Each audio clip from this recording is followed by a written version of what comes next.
महाराष्ट्रातील महत्त्वाच्या बातम्या फक्त 10 मिनिटात। या चॅनेलला अजूनही सबस्क्राईब केलं नसेल तर आत्ताच करा।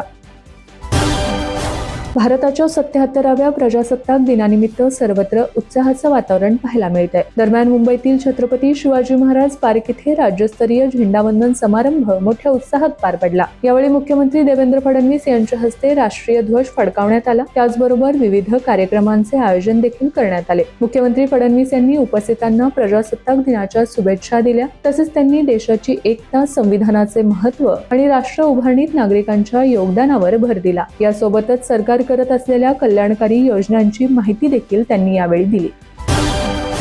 प्रजासत्ताक दिनाच्या पूर्वसंध्येला केंद्र सरकारने पद्म पुरस्कारांची घोषणा केली। उल्लेखनीय कामगिरी करणाऱ्या व्यक्तींना पद्म पुरस्कार जाहीर करण्यात आले आहेत। या पुरस्कारांच्या यादीत महाराष्ट्रातील काही मान्यवरांचाही समावेश आहे, ज्यात महाराष्ट्रातील रघुवीर खेडकर, अमरीडा फर्नांडिस, श्रीरंग लाड, वारली संगीतकार भिकल्या लाडक्या ढिंका तसेच महाराष्ट्राचे माजी राज्यपाल भगतसिंग कोश्यारी यांना देखील पद्मभूषण पुरस्कार जाहीर झाला आहे। पुढच्या टप्प्यात दुष्काळमुक्त महाराष्ट्राकडे वाटचाल करत शेतकऱ्यांना सुजलाम सुफलाम करण्याचा सरकारचा ठाम प्रयत्न राहणार आहे, असे प्रतिपादन मुख्यमंत्री देवेंद्र फडणवीस यांनी प्रजासत्ताक दिनानिमित्त केले। राज्याच्या विकासाच्या वाटचालीचा आढावा घेत त्यांनी महाराष्ट्र थांबणार नसल्याचा विश्वास देखील यावेळी व्यक्त केला। भारताचा सर्वात मोठा व्यापारी भागीदार असलेल्या युरोपियन युनियन सोबत मुक्त व्यापार कराराची घोषणा मंगळवारी भारत युरोपियन युनियन शिखर परिषदेत केली जाईल। प्रजासत्ताक दिन सोहळ्याचे प्रमुख पाहुणे म्हणून सहभागी होण्यासाठी युरोपियन युनियनचे सर्वोच्च नेते सध्या दिल्लीत आहेत। वाणिज्य आणि उद्योग मंत्री पियुष गोयल यांनी रविवारी या संदर्भातील माहिती दिली आहे। तमिळनाडूतील हिंदी विरोधी आंदोलनादरम्यान प्राणांची आहुती देणाऱ्या हुतात्म्यांना आदरांजली वाहून द्रमुकचे अध्यक्ष आणि मुख्यमंत्री एम.के. स्टॅलिन यांनी या राज्यात हिंदी भाषेला कोणतेही स्थान नाही असे स्पष्टपणे सांगितले आहे।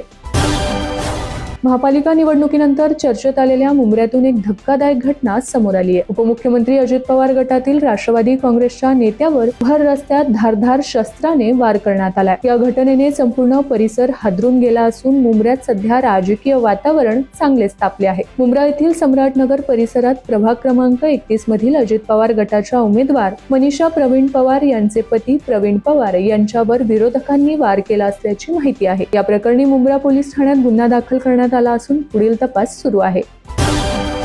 शिवसेना नेते तथा मंत्री भरत गोगावले यांना महाड नगरपालिका निवडणुकीतील राड्या प्रकरणात मोठा दिलासा मिळालाय। या प्रकरणात 2 दिवसांच्या पोलीस कोठडीत पाठवलेल्या पुत्र विकास गोगावलेंना जामीन मंजूर करण्यात आलाय। विकास गोगावले यांच्यासह शिवसेनेच्या 8 आरोपींना देखील जामीन मंजूर करण्यात आला आहे।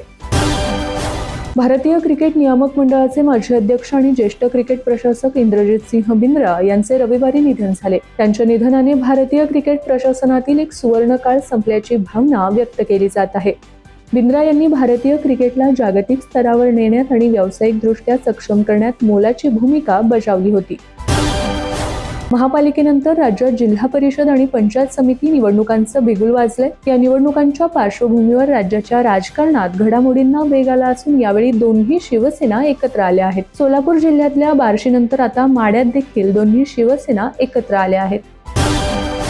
युक्रेनने आता थेट रशियाचे अध्यक्ष व्लादिमीर पुतीन यांच्या सरकारी निवासस्थानालाच लक्ष्य केल्याची धक्कादायक माहिती समोर येत आहे। याबाबतचा दावा रशियाचे परराष्ट्र मंत्री सर्गेई लाव्हरोव्ह यांनी केला आहे। रशियाच्या नोव्हगोरोड प्रांतात अध्यक्ष व्लादिमीर पुतीन यांचं सरकारी निवासस्थान आहे। कल्याण डोंबिवली महापालिकेच्या महापौर व उपमहापौर पदासाठीच्या निवडणुकीचा कार्यक्रम जाहीर करण्यात आलाय। या कार्यक्रमानुसार 3 फेब्रुवारी रोजी महापौर विराजमान होणार आहे, तर महापौर पदासाठी इच्छुक उमेदवारांना 29 आणि 30 जानेवारी रोजी आपली नामनिर्देशन पत्र दाखल करता येणार आहेत। महापालिकेच्या सचिव कार्यालयाकडून हा कार्यक्रम जाहीर करण्यात आला आहे।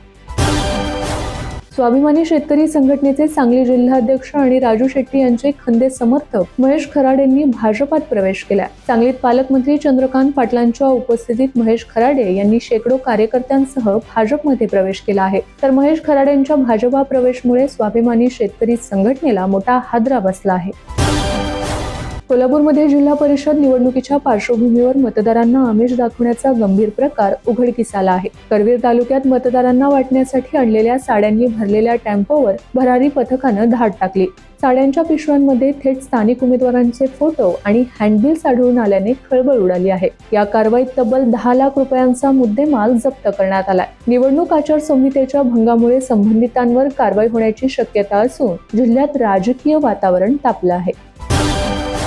कर्तव्यावर असताना मद्यपान करणाऱ्या एसटीच्या चालक व इतर कर्मचाऱ्यांवर आता तातडीने कारवाई केली जाणार आहे. याबाबत परिवहन मंत्री प्रताप सरनाईक यांनी मोठा निर्णय घेतलाय. मद्यपान करणाऱ्या एसटीच्या चालक व इतर कर्मचाऱ्यांवर कोणतीही तडजोड न करता तातडीने निलंबन करण्याचे सक्त निर्देश परिवहन मंत्री तथा एसटी महामंडळाचे अध्यक्ष प्रताप सरनाईक यांनी दिले आहेत. अशातच चालक यापुढे दारू पिऊन एसटी बस चालवताना आढळल्यास त्याला थेट निलंबनाचा सामना करावा लागणार आहे. EPFO सदस्यांसाठी आता महत्त्वाची बातमी आहे. EPFO आता सर्व सुविधा डिजिटल करत आहे. EPFOने सर्व काही डिजिटल करण्याकडे अजून एक पाऊल उचलले आहे. आता EPFOने फेस ऑथेंटिकेशन टेक्नॉलॉजीवर आधारित नवीन सुविधा सुरू केली आहे. आता या नवीन टेक्नॉलॉजीद्वारे कर्मचारी फक्त सेल्फी घेत त्यांचा UAN नंबर तयार करू शकणार आहेत.